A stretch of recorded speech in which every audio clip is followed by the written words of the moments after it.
Bonjour et bienvenue à tous à ce nouveau webinaire des conférences mémorables. On est bien ravis de vous retrouver après justement cette période estivale. J'espère que vous en avez bien profité, que vous avez pu prendre des vacances et vous reposer. Et puis, 1er septembre, on reprend nos bonnes vieilles habitudes avec donc un webinaire des conférences mémorables. Alors, pour ceux qui se joignent à nous pour la première fois, je me présente, je suis Noa Bengayed, directrice recherche et développement qualité des services à la Fédération québécoise des sociétés Alzheimer et j'aurai le plaisir d'animer, de modérer le webinaire d'aujourd'hui. Les conférences mémorables sont rendues possibles grâce à un financement d'Eli Lilly, du Consortium canadien sur la neurodégénérescence et le vieillissement et un partenariat avec Brain Exchange et la Société Alzheimer du Canada. Alors, si vous pouvez m'entendre, si vous pouvez déjà voir la présentation, nos petites caméras, les conférencières, c'est que vous êtes au bon endroit. Alors, si vous avez des problèmes techniques de son, n'hésitez pas à utiliser la boîte de dialogue, le chat, et puis pour également éviter les interférences avec nos conférencières dont vous êtes tous mis en sourdine lorsque vous êtes rentrés dans la conférence. Nous aurons également une période de questions-réponses à la fin de la présentation et vous pourrez à ce moment-là aussi poser vos questions dans la boîte de questions-réponses. Le webinaire d'aujourd'hui est enregistré et nous sommes également en direct sur la page Facebook de la Fédération québécoise des sociétés Alzheimer. Alors, vous y aurez également accès dès que le webinaire sera fini. Il sera également disponible sur notre chaîne YouTube et sur notre site web. Alors, n'hésitez pas à ce moment-là à le partager avec vos collègues ou encore à l'utiliser comme une référence dans le futur. Alors, sans plus tarder, on a la chance aujourd'hui d'accueillir deux conférencières et non pas une seule. Alors, je me permets de commencer avec Dr Chantal Viscuisi, qui a travaillé plusieurs années comme ergothérapeute et qui est maintenant professeure en ergothérapie à l'Université de Sherbrooke. Elle est également chercheure au Centre de recherche sur le vieillissement et ses projets de recherche visent l'optimisation des stratégies d'intervention pour promouvoir la participation sociale des personnes âgées ayant des déficits cognitifs, mais aussi la contribution des aînés autochtones aux solidarités intergénérationnelles en favorisant le mieux-être individuel et collectif. Et notre deuxième conférencière est Dr Marie-Josée Drolet, qui est ergothérapeute et philosophe éthicienne de formation. Après avoir travaillé près d'une dizaine d'années comme ergothérapeute dans le réseau de la santé et des services sociaux du Québec, elle est également actuellement professeure-chercheure au département d'ergothérapie de l'Université du Québec à Trois-Rivières. Alors, elles auront également donc aujourd'hui l'occasion de présenter les enjeux éthiques qui sont vécus par des aînés ayant des troubles neurocognitifs. Alors, merci beaucoup à vous d'avoir accepté notre invitation. La parole est à vous. Merci beaucoup, Madame Bengayed. Nous sommes vraiment, c'est un plaisir pour Marie-Josée et moi d'avoir été contactés pour présenter dans le cadre de ce webinaire et nous vous remercions. Là, vous êtes nombreux qui semblez préoccupés par les enjeux que peuvent soulever les déficits cognitifs là, dans notre organisation de service. Donc, nous sommes très heureuses là, que ça intéresse plusieurs personnes et peut-être qu'éventuellement, dans les suites de nos projets, là, nous pourrons avoir l'occasion de collaborer avec certains d'entre vous là, qui veulent donner suite aux enjeux qui seront soulevés aujourd'hui pour développer des pistes de solutions. Donc, ce qu'on vous présente aujourd'hui, c'est une partie des résultats d'une plus vaste étude qui documentait des enjeux éthiques perçus par les ergothérapeutes en soutien à domicile, en centre hospitalier et en CHSLD. Et aujourd'hui, et également des pistes de solutions. Aujourd'hui, on ne vous parlera pas des pistes de solutions. On va se concentrer sur les enjeux éthiques qui touchent, qui sont perçus par les ergothérapeutes concernant les personnes qui vivent avec des troubles cognitifs dans le continuum de service. Donc, je passe la parole à Marie-Josée et je vous reviens plus tard. Merci, Chantal. Alors, pour Pour faire un état des lieux, en fait, c'est que la recherche au départ, c'était une recherche qui ne visait pas spécifiquement à documenter les enjeux éthiques vécus par des aînés ayant des troubles cognitifs. En fait, c'est un résultat qui est sorti un peu de manière non prévisible ou non intentionnée. Ce qu'on cherchait à faire au départ, c'est à documenter les enjeux éthiques de la pratique ergothérapique, donc la pratique de l'ergothérapie, parce que ceux-ci sont peu documentés dans les écrits. Il y a des écrits quand même qui discutent des enjeux éthiques, notamment vécus par les ergothérapeutes qui travaillent auprès d'aînés, mais disons que la littérature sur le sujet demeure somme toute assez mince. En ce qui a trait à ces enjeux au Québec, il y a peu de choses aussi sur le sujet. Puis quand on regarde en plus les aînés qui ont des troubles cognitifs, la littérature est encore plus mince. Donc, tout ça nous a amené à vouloir documenter ces enjeux en partant de la perspective d'ergothérapeute du Québec. Donc, pour mieux comprendre ces enjeux éthiques, on a utilisé un cadre théorique. En fait, un enjeu éthique, dans le cadre de cette recherche, c'est toute situation, dans le fond, qui compromet en tout ou en partie le respect d'au moins une valeur éthique. Donc, une valeur éthique, c'est une valeur, un idéal, dans le fond, qui est considéré comme légitime et désirable. Les valeurs, on pourrait parler, par exemple, de la bientraitance, on pourrait parler, par exemple, de la justice. Donc, différentes valeurs donc, qui devraient guider les interventions en général dans le contexte des soins de santé et services sociaux. Quand on s'intéresse aux enjeux éthiques, on s'intéresse aussi aux enjeux qui sont vécus, oui, au plan de la clinique, donc au niveau micro, mais aussi aux enjeux de nature plus organisationnelle, voire même sociétale, parce qu'on se rend compte que souvent un enjeu vécu à l'échelle micro est lié aussi à d'autres enjeux qui sont de nature organisationnelle et sociaux. Donc, dans le cadre de cette étude, on a essayé d'avoir cette vision-là assez globale et holistique des enjeux éthiques.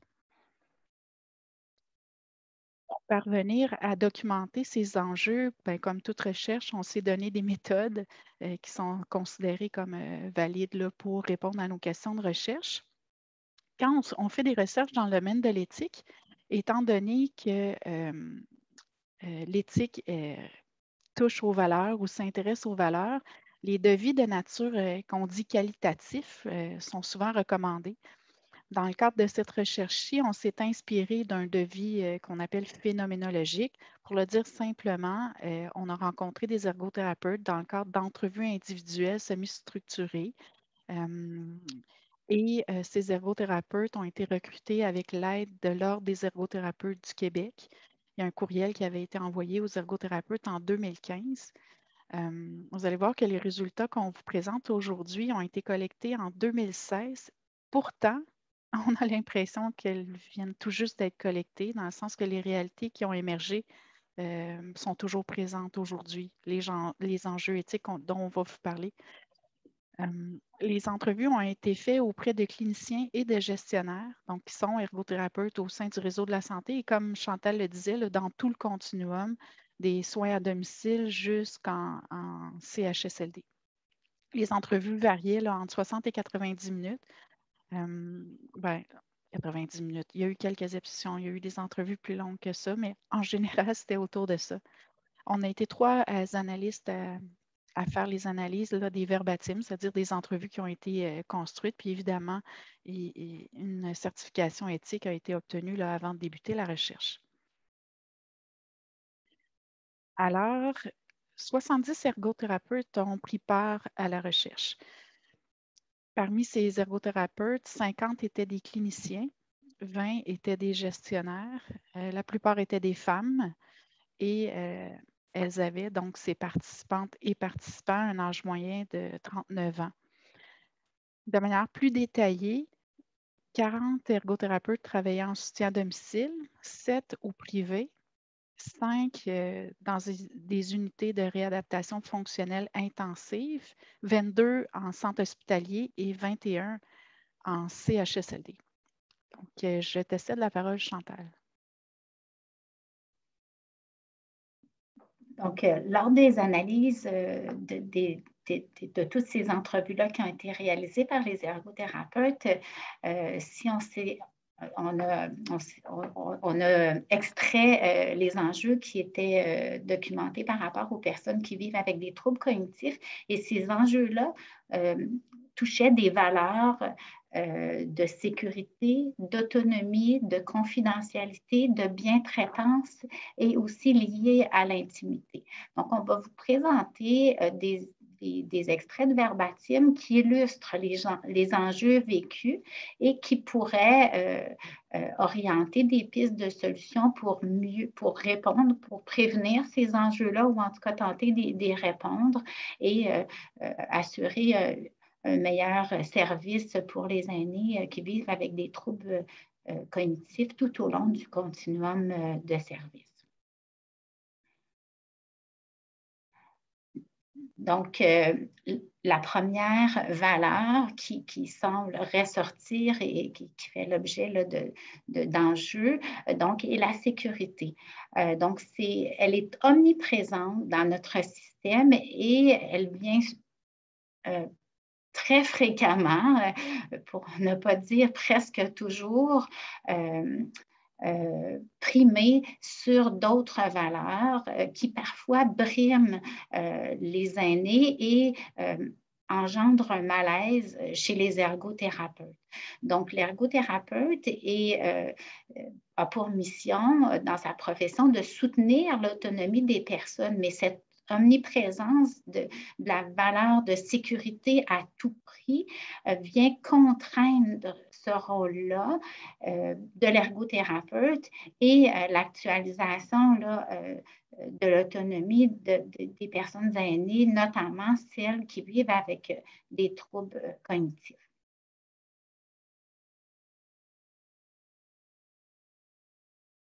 Donc, ici, on a des verbatim issus d'ergothérapeutes. Donc, c'est des exemples de verbatim qui touchent tout le continuum de soins. Donc la sécurité qui prime touche la sécurité à domicile, la sécurité routière, la sécurité à la marche et la sécurité alimentaire principalement. En termes de sécurité routière, on a un ergothérapeute qui rapporte les propos d'un patient qui disait « Je viens ici pour me faire soigner et finalement, je me retrouve que vous envoyez un avis à la Société d'assurance automobile du Québec que je ne peux plus conduire. » Puis là, l'ergothérapeute nous dit « Moi, c'est la partie où je me sens un peu mal. » Et je sais que je le fais pour de bonnes raisons, pour la sécurité de tout le monde autour du patient, mais le patient, c'est vrai que ça fait bizarre parce que tu viens à l'hôpital te faire soigner, puis finalement, on t'enlève une certaine autonomie en t'évaluant pour ton permis de conduire. Donc ça peut nous amener des questions.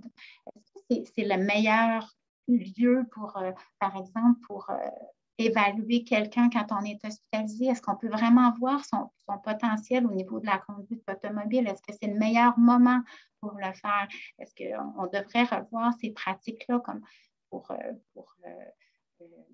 rendre un meilleur service aux patients dans certains cas? Dans certains cas, ça peut être justifié, mais on peut se questionner à ce niveau-là.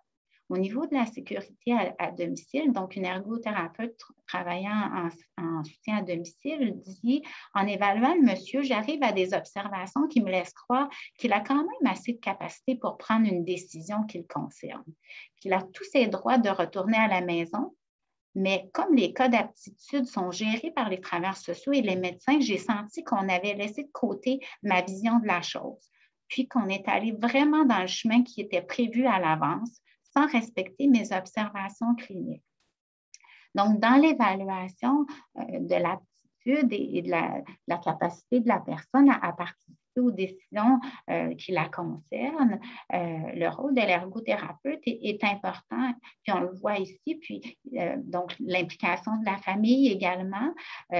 Donc, est-ce que dans le processus décisionnel dans tous les milieux, la triangulation des données est optimale pour décider de la capacité de la personne à décider pour elle-même si elle doit être relocalisée ou si elle peut retourner à domicile. On peut se questionner là-dessus. Au niveau maintenant des CHSLD, un des exemples qu'on a eu, c'est un ergothérapeute qui nous dit c'est quasiment 90 de mon quotidien au travail qui est consacré à gérer les chutes. Disons qu'il y a un client qui se met à chuter et que c'est impossible de le laisser marcher sans surveillance. Il y a une démence très avancée, par exemple, il devrait bénéficier d'un fauteuil roulant. Il y a une assise basse et une petite inclinaison qui rend le transfert plus difficile et réduit les chances qu'il se lève. Si l'équipement n'est pas disponible, puis elle disait que ça arrive souvent, je pourrais me trouver prise à le contentionner. Donc, encore là, on voit la sécurité au détriment de l'autonomie, puis souvent par manque de ressources qui sont attribuées là, pour les aînés dans les différents milieux. Un autre exemple, donc la sécurité au niveau de l'alimentation, un ergothérapeute en CHSLD nous dit pour certaines familles de préserver la vie à tout prix, d'aller vers une alimentation parentérale, que ce soit par gavage. Ça, c'est souvent l'option qui leur vient en tête. Alors que moi, c'est par rapport à la qualité de vie. Souvent, avec la clientèle âgée, lorsqu'elle est rendue à un niveau de démence très avancé, que l'alimentation par la bouche n'est plus possible, est-ce que préserver la vie à tout prix est vraiment la bonne intervention? Donc, on voit ici qu'on manque peut-être d'outils d'aide à la réflexion et d'instances qui aident à décider au cas par cas avec la personne, avec la famille, à partir de réflexion et de données d'enseignement également pour en arriver à la solution optimale pour la personne. Au niveau de la valeur d'autonomie, donc on voit également dans ce qui est rapporté par les ergothérapeutes que les pertes cognitives entravent souvent l'autonomie décisionnelle et le consentement libre et éclairé. Vous allez voir à travers les verbatims qui vont suivre comment les décisions sont souvent prises par les autres sans considérer la personne, le point de vue de la personne qui a des troubles cognitifs, puis comme si ça allait de soi qu'on ne considère pas son point de vue puisqu'elle a des troubles cognitifs, puis parfois même indépendamment de la gravité de ces troubles-là. Donc, on a un ergothérapeute qui dit des fois, je trouve que j'essaie d'expliquer aux résidents, mais il n'y a juste aucune compréhension. Peut-être des fois, je n'explique pas autant que je devrais et je devrais juste faire l'évaluation avec l'équipe sans parler aux résidents.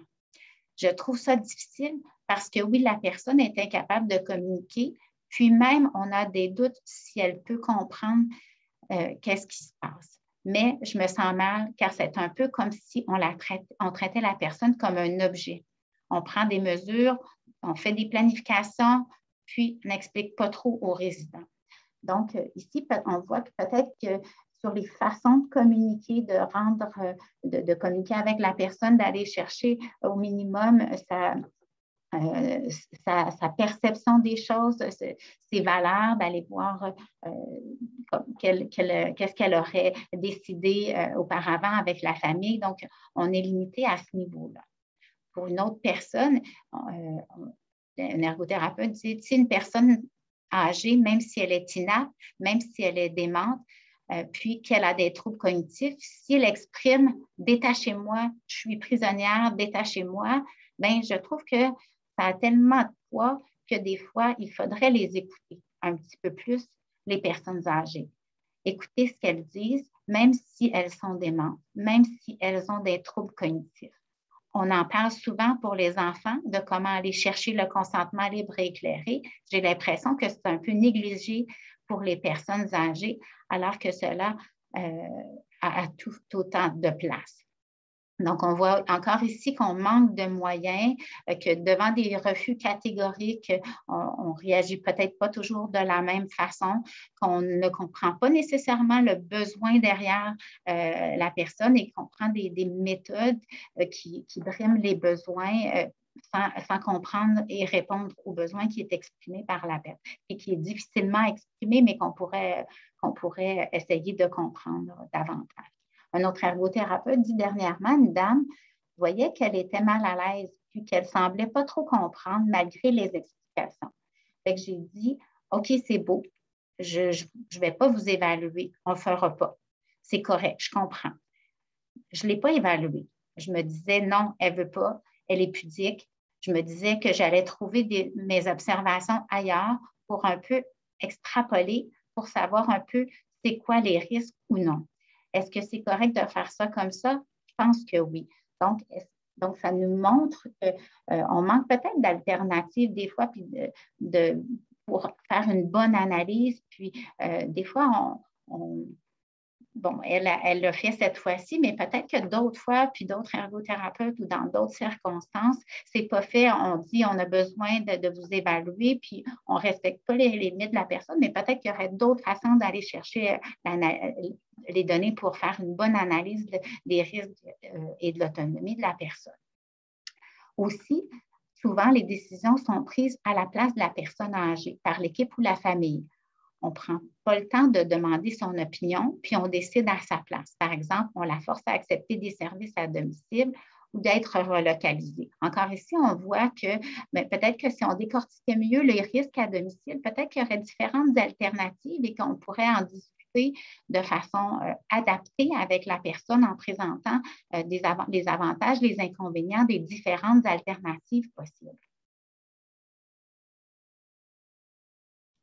Donc, ici, en ce qui concerne la confidentialité, les ergothérapeutes notent une difficulté de préserver le secret professionnel et attestent d'enjeux éthiques relatifs à la confidentialité. Donc, c'est certain que c'est du cas par cas, mais c'est sûr que souvent, les gens, ils ne veulent pas qu'on en parle parce que ce sont leurs enfants et ils trouvent ça infantilisant qu'on appelle un membre de la famille pour leur donner les résultats de nos évaluations. On doit alors juger si le risque est imminent ou pas. Ce sont rarement des risques majeurs, mais on va appeler quand même la famille, même si le patient ne veut pas.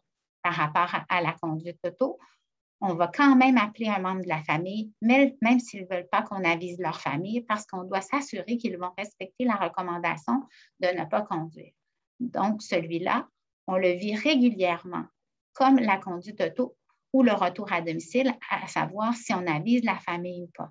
Donc, on voit ici qu'on aurait besoin de réflexion d'un groupe de travail pour voir comment on peut allier la confidentialité, le choix de la personne, mais aussi garder à l'esprit la sécurité autour de la personne. Donc, comment on pourrait en arriver à un bon compromis, le meilleur compromis possible.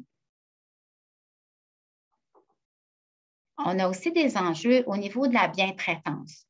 Donc, on voit qu'il y a de l'agisme, de la chosification de l'aîné, de la maltraitance organisationnelle qui ressortent et qui viennent brimer des valeurs d'égalité des personnes, de dignité, de bientraitance, de non-malfaisance, d'autonomie restante et de qualité de vie.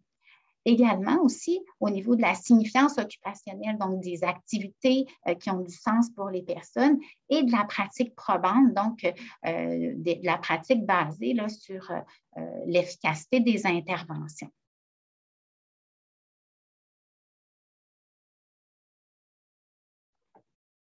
Donc, on a un ergothérapeute qui dit récemment, j'ai eu un cas qui demandait d'évaluer si le patient est un candidat pour un transplant cardiaque. Je ne comprenais pas pourquoi tout le monde n'est pas candidat. Ah, c'est parce que la madame, peut-être que cognitivement, elle n'est pas bonne. Elle n'est pas candidate parce qu'elle a peut-être des problèmes cognitifs. Moi, je la vois, elle n'a aucune difficulté. Elle est peut-être moins impliquée, mais ce n'est pas quelque chose qui devrait limiter sa candidature pour un transplant de cœur.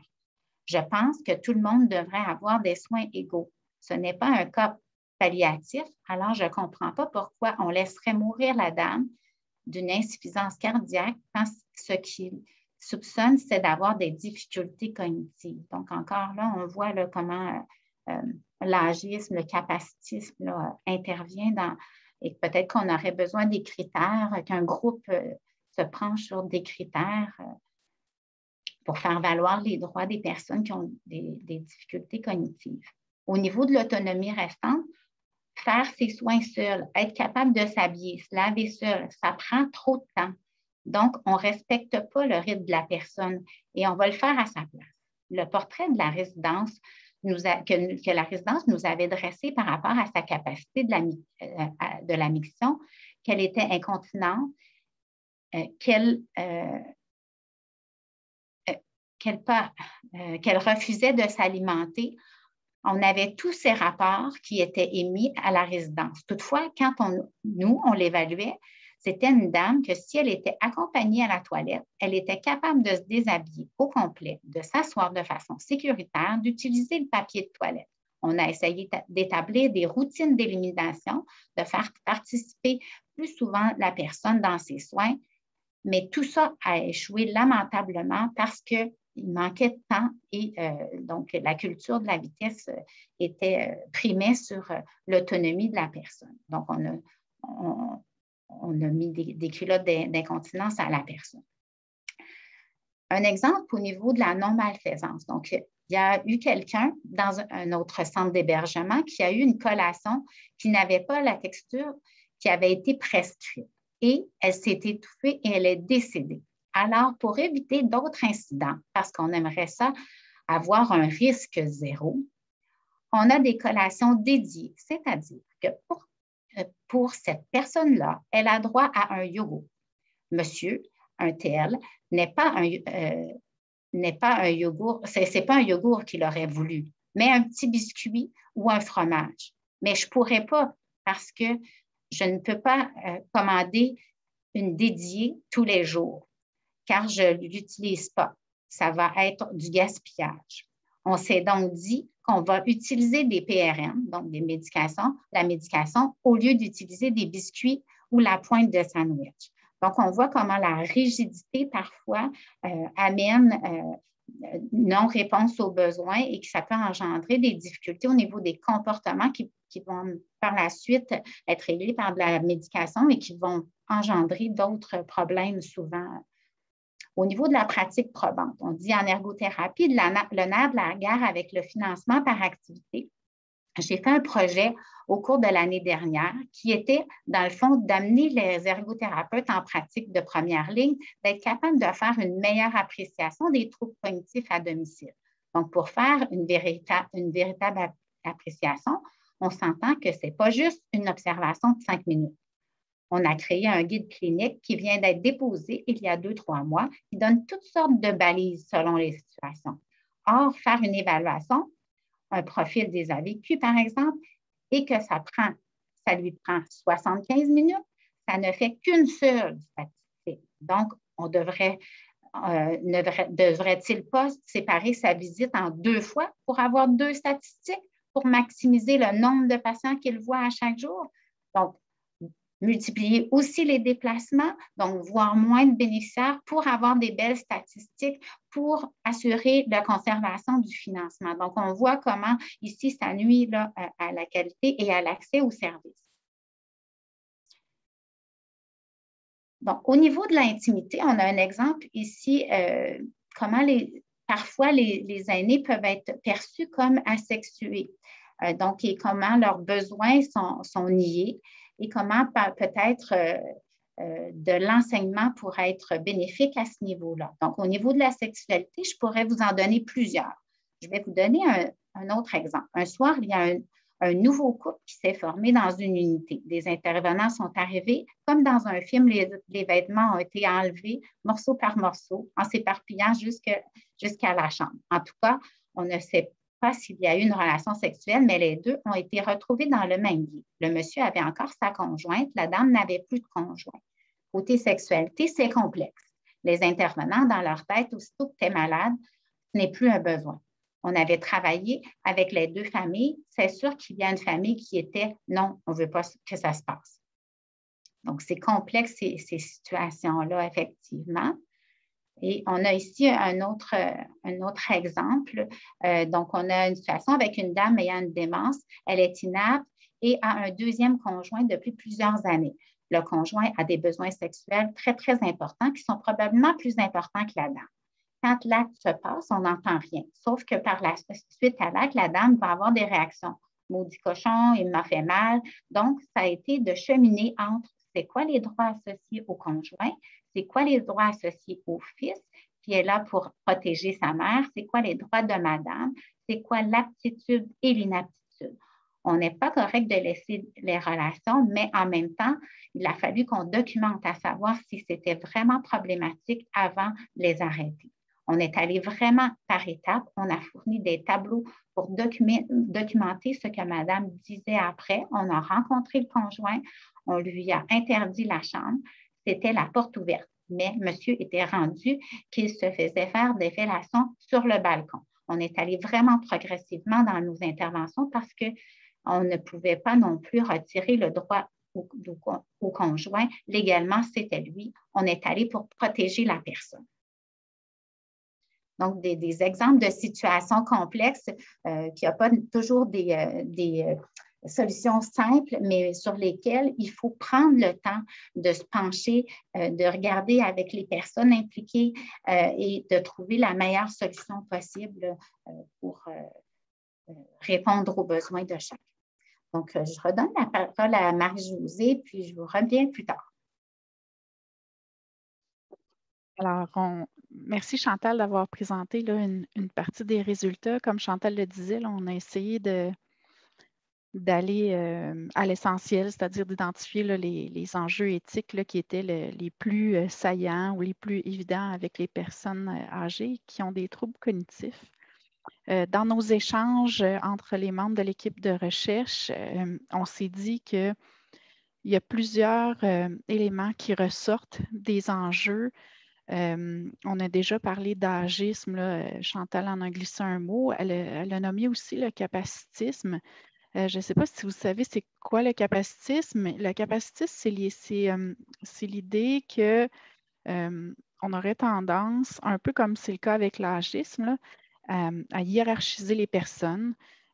Et les personnes qui seraient dites capables, qui ont des capacités, seraient en quelque sorte supérieures ou hiérarchiquement privilégiées par rapport aux personnes qui ont moins de capacités. Donc, dans nos données, quand on analysait, c'est vraiment ce qu'on a perçu, c'est-à-dire que pour les personnes qui sont âgées et qui, en plus, ont des troubles cognitifs, c'est comme une double discrimination qui est vécue.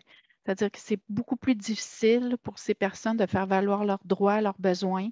C'est comme si les organisations de santé ou voire même notre société en général, on a de la difficulté à faire valoir le fait que on le sait bien que tout humain est égaux avec tout autre, mais dans les faits, on constate une certaine iniquité, inégalité due à l'âge et à la perte des capacités.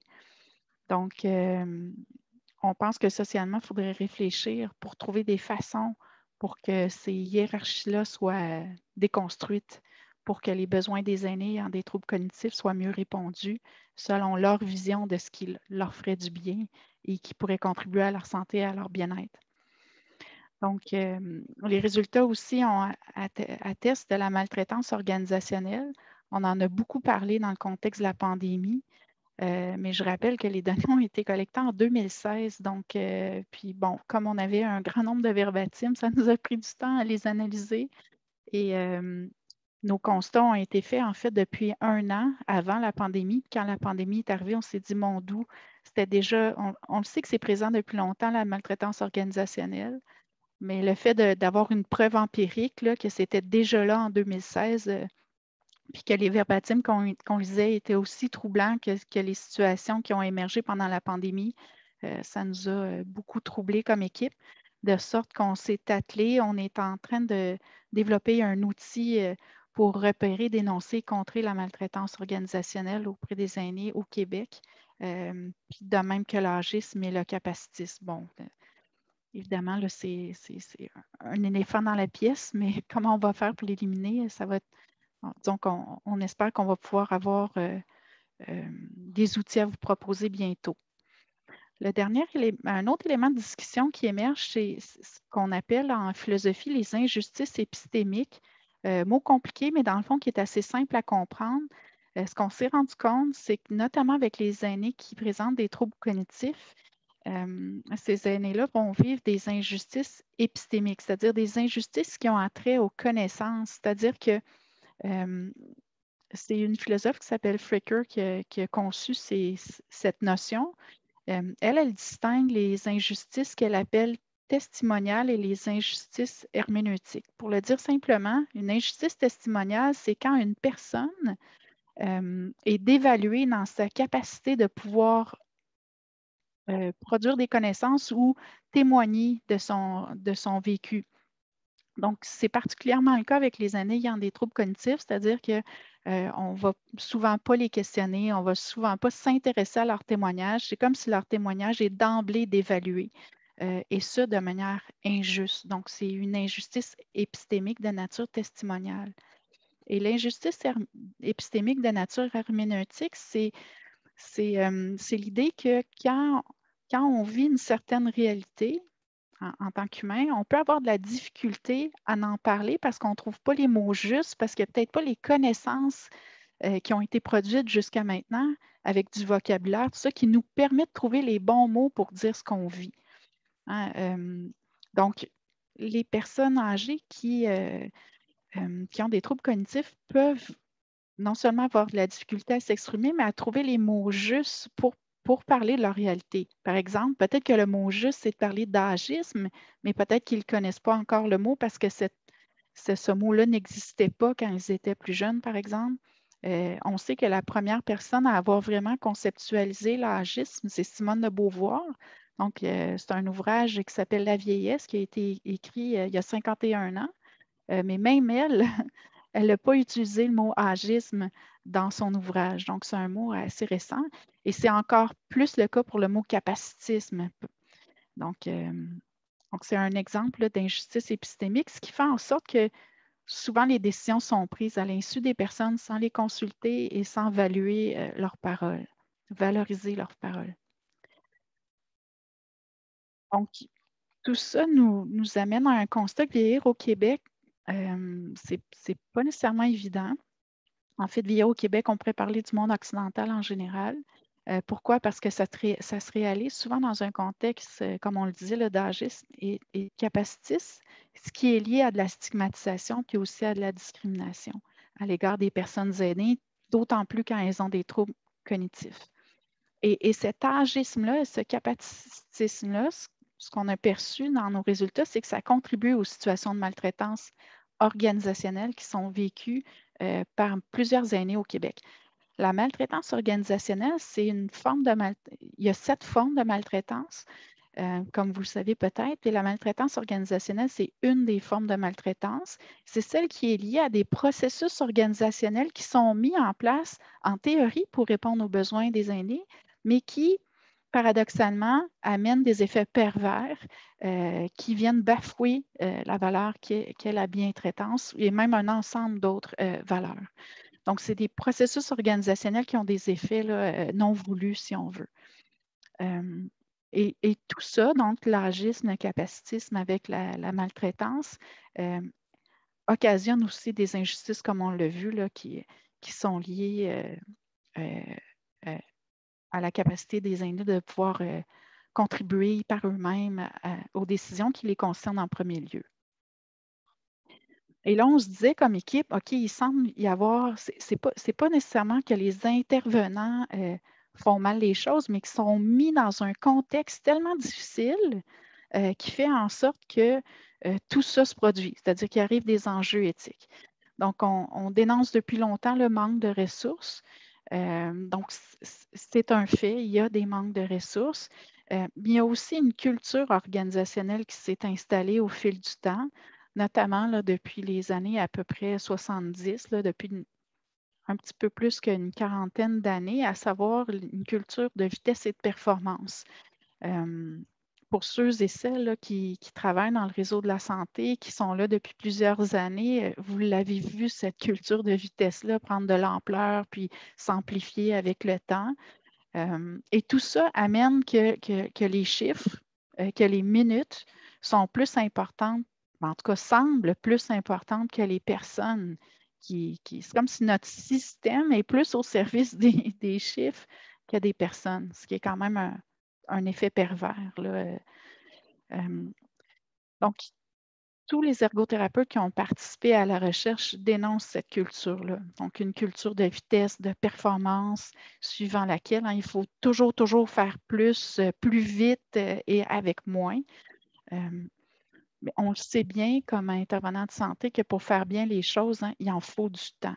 Ça prend plus que 5 à 10 minutes là, accordées à un aîné. Les statistiques que les intervenants doivent remplir, là, ça calcule les 15 minutes. Donc, pour avoir des bonnes statistiques, il faut plein de 15 minutes qui s'alignent, mais on s'entend que souvent, il faut du temps. Comme Chantal le disait, là, pour faire une évaluation qui va être probante, qui va être fondée sur des faits scientifiques, dans l'exemple qu'il a donné, il en faudrait 75 minutes. Donc, dans ce contexte-là de manque de temps puis de manque de personnel, parce que le personnel s'épuise à force de courir, tout est fait dans l'urgence, puis on ne respecte pas finalement les minimums de standards de qualité qu'on devrait respecter pourtant.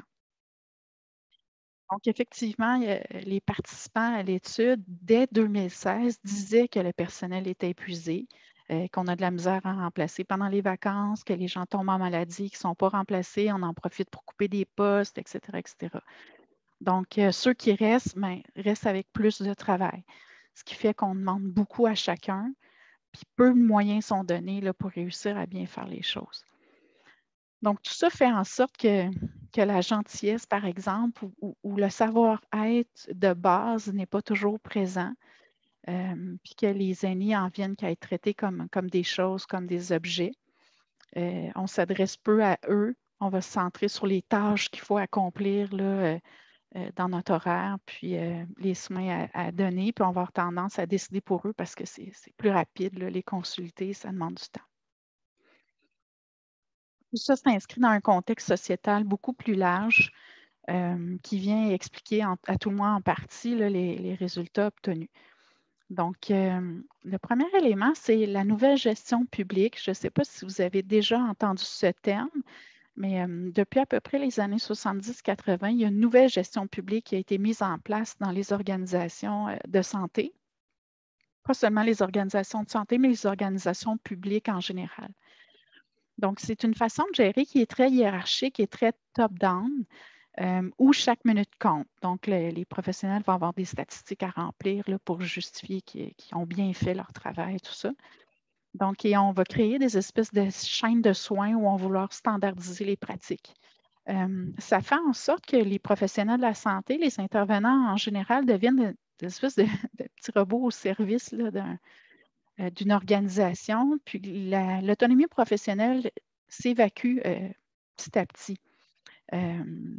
Donc, c'est une structure qui est quand même assez autoritaire où, justement, les situations complexes qui mériteraient une réflexion fine, adaptée au contexte, avec des décisions qui sortent peut-être des standards pour une situation qui pourrait plus baser sur des résultats probants, qui, dans ce cas-là, s'écartent peut-être du protocole. Où ça devient extrêmement difficile.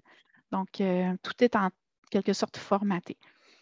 Donc, c'est comme si il y a comme une méfiance qui s'est installée envers les intervenants où on va vouloir, comme d'une manière plus autoritaire, imposer des manières de faire, standardiser les pratiques.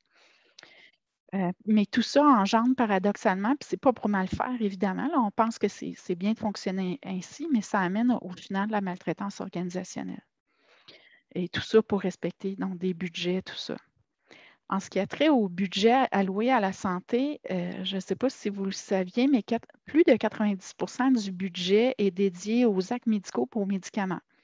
Ça veut dire que le 10% qui reste, par exemple, va à la réadaptation, pour donner un exemple. Donc, il y a un nombre de plus en plus croissant d'auteurs qui considèrent que cette façon de distribuer le budget, parce qu'il y en a des sous, mais c'est la façon de le distribuer qui est questionnable. C'est-à-dire qu'il y a des acteurs qui pensent que le budget devrait être distribué plus justement, de manière plus équitable, de façon à améliorer l'accès aux soins, puis à dégager des sommes qui pourraient permettre là, d'engager plus de monde sur le terrain pour justement offrir des soins de qualité. Il y a une étude qui dit sur ce sujet-là qu'entre 2006 et 2015, des sommes considérables ont été investies pour augmenter la rémunération des médecins. Bon, on a vu là, dans ces années-là, là, ça a fait partie des débats publics quand même assez visibles. Or, ces sommes n'ont eu aucun impact visible sur l'accès aux soins. Pour revenir aussi sur l'agisme et le capacitisme, on parle de l'agisme, on commence à le dénoncer quand même depuis plusieurs années. Il y a beaucoup d'initiatives qui sont faites en ce sens. Mais le capacitisme devrait aussi être dénoncé. Ces deux systèmes de discrimination et de mépris basés sur l'âge d'une part ou les capacités d'autre part engendrent des injustices sociales mais aussi épistémiques puis participent à la maltraitance organisationnelle. On vit dans un monde, on le sait, là, qui valorise beaucoup la performance, la jeunesse, les capacités productives, ce qui fait en sorte que les aînés, injustement, et les personnes qui sont en perte de capacité ont paradoxalement moins de valeur. Donc, il importe de lutter à la fois contre l'agisme et le capacitisme pour renverser la tendance. Je te cède la parole, Chantal. Merci. Donc, on pense que la richesse de ce qu'on vous a présenté vient du nombre d'ergothérapeutes consultés, de la diversité des milieux dans lesquels ces témoignages-là ont été recueillis, également là, avec le devis là, qui s'est intéressé à comprendre et à illustrer les situations vécues. Toutefois, bien, ça demeure que ce sont les perceptions des ergothérapeutes seulement. On n'a pas non plus la perception des aînés eux-mêmes puis de leur famille. Comme Marie-Josée l'a mentionné, là, les données ont été collectées en 2016, mais on pense quand même que les situations n'ont pas nécessairement beaucoup changé. En tout cas, pas nécessairement pour le mieux. Donc, ce sont des perceptions, ce ne sont pas là, des données terrain là, qui ont été observées non plus. Donc, les retombées de notre étude, on pense que c'est une des premières initiatives là, de s'intéresser aux situations, aux enjeux éthiques liés aux situations de maltraitance chez les personnes vivant avec des troubles cognitifs. Également, on pense que ça peut amener des belles pistes pour essayer de s'intéresser à concilier les différentes valeurs en cause, puis mieux répondre aux besoins occupationnels, aux besoins d'autonomie des aînés, aux besoins d'intimité, aux besoins de respect de la confidentialité, au consentement libre et éclairé, et pas seulement à la sécurité qui prime souvent sur les autres valeurs. Et cette étude-là, dont on vous a présenté une partie aujourd'hui, mais on est à l'origine du développement d'outils d'aide à la réflexion pour essayer de prévenir ou diminuer et mieux répondre à ces enjeux-là dans les milieux. En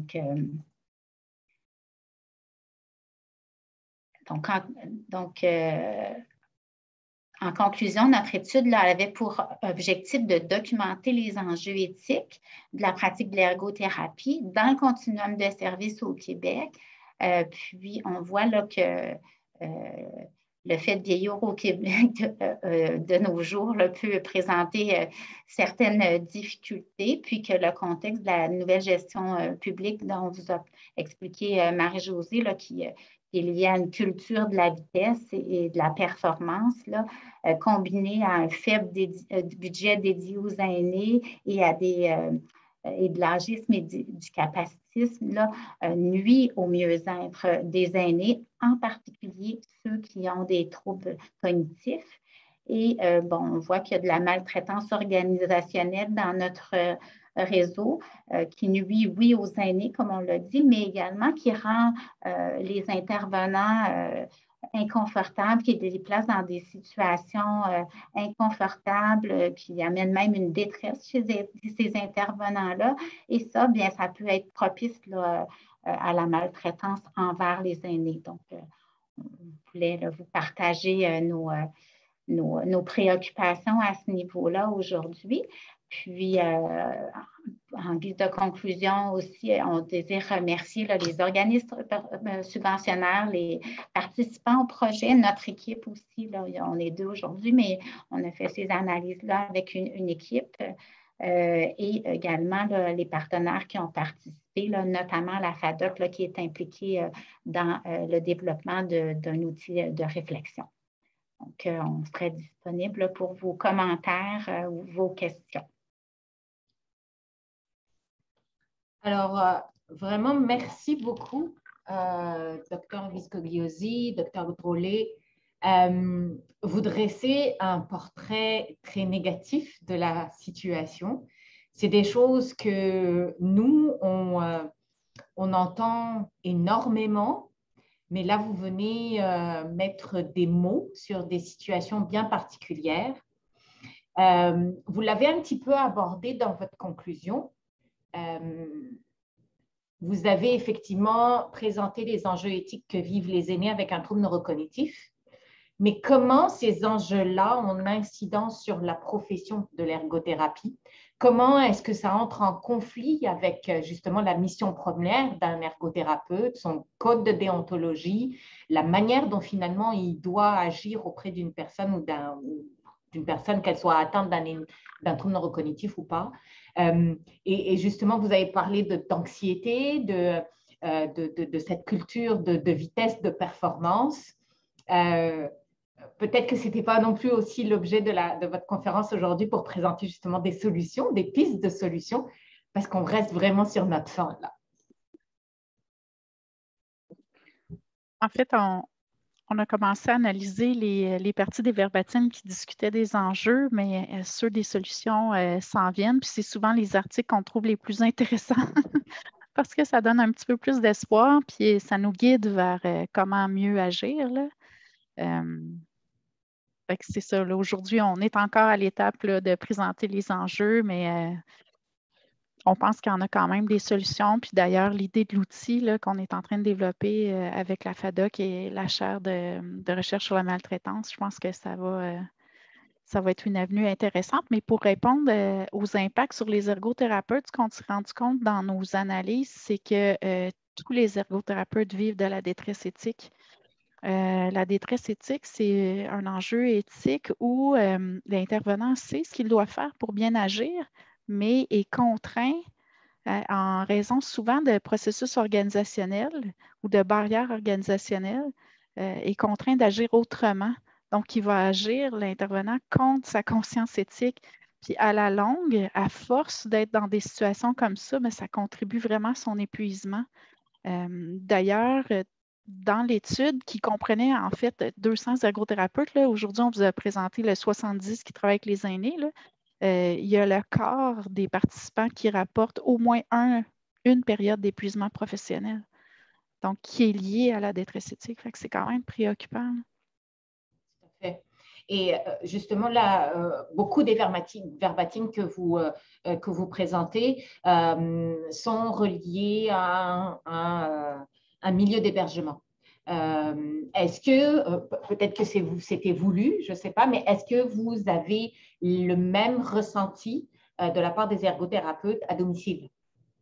Et donc là, ce n'est pas la structure organisationnelle, mais c'est peut-être le travail avec d'autres collègues, d'autres intervenants, ou encore c'est la présence de la famille et donc où ça vient aller à l'encontre de leurs valeurs et peut-être de leur compréhension de la maladie, de son impact sur la personne. Donc, est-ce que vous avez vu cette différence-là en fonction du milieu de vie de la personne?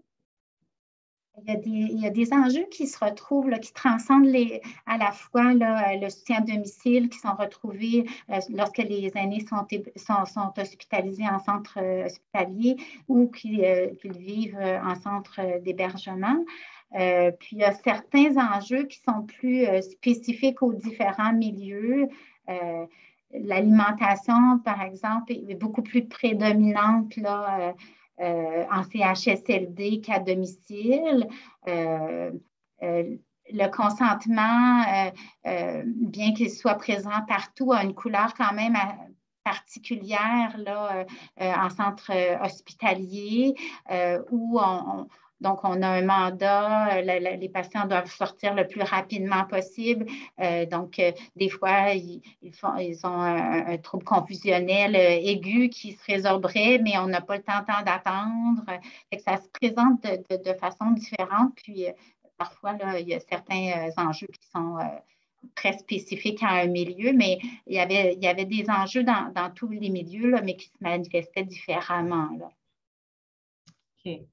Alors, un commentaire. Ben, tout d'abord, merci pour cette présentation basée sur mon expérience. Ma mère était en résidence et atteinte d'Alzheimer et ce sont également mes observations. Je suis responsable de protéger ma mère et les professionnels ont définitivement besoin que les solutions soient mises en place.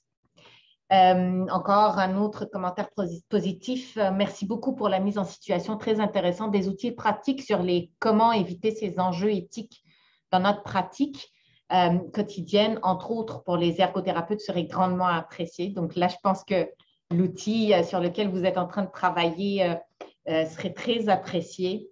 Et puis on vous précise. Oui, Madame Benguayed, juste par rapport à ce commentaire-là, donc l'outil ne vise pas seulement les ergothérapeutes. Donc, dans le commentaire, là, je pense que la personne souhaite que ça soit destiné aux autres, mais dans le groupe de travail, là, il y a des travailleurs sociaux, il y a des médecins, il y a des infirmières, il y a des proches aidants, il y a des aînés vivant des troubles cognitifs, il y a des intervenants, des auxiliaires en santé et services sociaux. Donc, on a essayé vraiment là, que tout le monde soit, qui sont intéressés par la question puisse contribuer au développement de l'outil. Donc, c'est vraiment, là aujourd'hui, ça partait de perception d'ergothérapeute, mais l'outil vraiment est destiné à tout le monde avec la vision de tout le monde puis les solutions de tout le monde. Tout à fait. Puis d'ailleurs, ça revient dans plusieurs autres commentaires qu'il y aurait aussi un besoin auprès des infirmières. Donc, vous voyez qu'effectivement, ça touche vraiment plusieurs intervenants dans le spectre d'intervention auprès de la personne. Alors, un autre commentaire, également, des signalements peuvent être effectués auprès des commissaires aux plaintes et à la qualité des services qui veillent aussi au respect des droits des usagers. Comment est-ce que vous expliquez justement que les mécanismes qui sont mis en place pour dénoncer la maltraitance ne soient pas utilisés peut-être à leur ampleur ou est-ce que j'aurais quelques pistes pour vous, mais peut-être avoir votre idée là-dessus? Bien, je pense qu'il peut y avoir différentes raisons. Bon, mais peut-être les deux qui me viennent. On n'a pas, c'est pas quelque chose là, qui est ressorti nécessairement spécifiquement dans nos entrevues, mais la peur des représailles, hein, si on dénonce la peur que les services en soient teintés, malgré que ça ne devrait pas le faire. Puis aussi la méconnaissance et la lourdeur des fois du processus ou la peur que ça mène pas à des changements significatifs pour soi-même, pour ses proches dans les médias et la lourdeur là, déjà de la charge des proches aidants sans entamer des processus comme ça, peut-être que ça peut leur paraître lourd, malgré que les processus sont souvent faits justement pour ne pas amener cette lourdeur-là, mais je pense qu'il peut y avoir des craintes à ce niveau-là. Docteur Drolet, vous vouliez réagir? Non, j'allais dire la même chose que Chantal. Donc, également, un autre commentaire, triste constat qui est ressenti. Je suis sûre qu'auprès de mes collègues infirmières, j'ai beaucoup aimé votre exposé. Donc, je vois ça comme une alarme jaune, presque rouge, allumée. Alors, bravo. Justement, vous avez dit à plusieurs reprises que oui, la recherche avait été effectuée en 2016, mais que beaucoup des constats qui ont été faits seraient encore valables durant la pandémie. Est-ce que la pandémie a eu un impact positif de conscientisation justement sur les enjeux éthiques que vivent les aînés, surtout avec un trouble neurocognitif majeur, de se dire plus jamais ça? Ou vous pensez que ça a eu un effet sur le coût, mais que ça va être difficile de changer justement les pratiques et d'avoir vraiment une réflexion beaucoup plus profonde sur tous les enjeux éthiques que vous avez présentés aujourd'hui? C'est une excellente question. J'essaie quelque chose, Chantal, puis tu me corriges si je dis des bêtises. Ce projet-là existe depuis 2015. Ça faisait longtemps, moi, que j'essayais d'avoir du financement. Mais la pandémie m'a aidée, en tout cas égoïstement. Là, tout d'un coup, j'ai eu du financement, mais alors que je cognais à des portes depuis des années. C'est comme si, effectivement, la pandémie a fait en sorte que la maltraitance a été révélée au grand jour, même si elle était dénoncée là, par plusieurs organismes depuis des années, mais en ayant conscientisé la population qui a vécu ça, ça a permis, je pense, de dégager des budgets. En tout cas, puis j'espère qu'avec ces budgets-là qu'on a eus, qu'il va y avoir aussi d'autres appuis. Puis jusqu'à maintenant, on a des appuis gouvernementaux. Là, le secrétariat des aînés est impliqué dans le projet. On a vraiment réussi, je pense, à cause de cette médiatisation-là de la maltraitance, à fédérer un grand nombre d'acteurs, des acteurs qui ont du pouvoir là, dans le système. Donc, est-ce qu'après ça, les bottines vont suivre les babines? On l'espère, là, mais c'est un gros morceau parce que ça implique de changer nos organisations, de changer nos processus organisationnels. Parce que la maltraitance organisationnelle, c'est ça, c'est qu'il y a des processus qu'on a mis en place. Donc, est-ce que ça va être possible? Je l'espère, mais je pense qu'il va peut-être falloir une couple d'années encore. mais je pense qu'on a des gens actuellement au pouvoir là, qui ont l'intention que ça change. Mais bon, on Ouais, je verra. pense que ça a donné des leviers aussi à des groupes qui peut-être, comme Marie-Josée disait, c'était peut-être pas un sujet d'actualité aussi, mais là, je pense que les gens s'en sont plus préoccupés, sont plus sensibilisés. Donc, les groupes qui étaient intéressés ont peut-être plus de leviers actuellement. Il y a plus de réceptivité, je pense aussi, là. Donc, je pense que c'est un bon momentum, mais ça ne va pas se faire tout seul. Il ne faut pas laisser la poussière redescendre. Je pense que c'est un risque là, dans votre question. Je pense que les deux sont possibles. Oui, c'est un bon momentum, mais il faut que des organisations s'impliquent, puis ça n'ira pas de soi non plus. Là. Tout à fait, tout à fait. Puis effectivement, là, ça nous donne à nous aussi des arguments pour aller de l'avant avec plusieurs des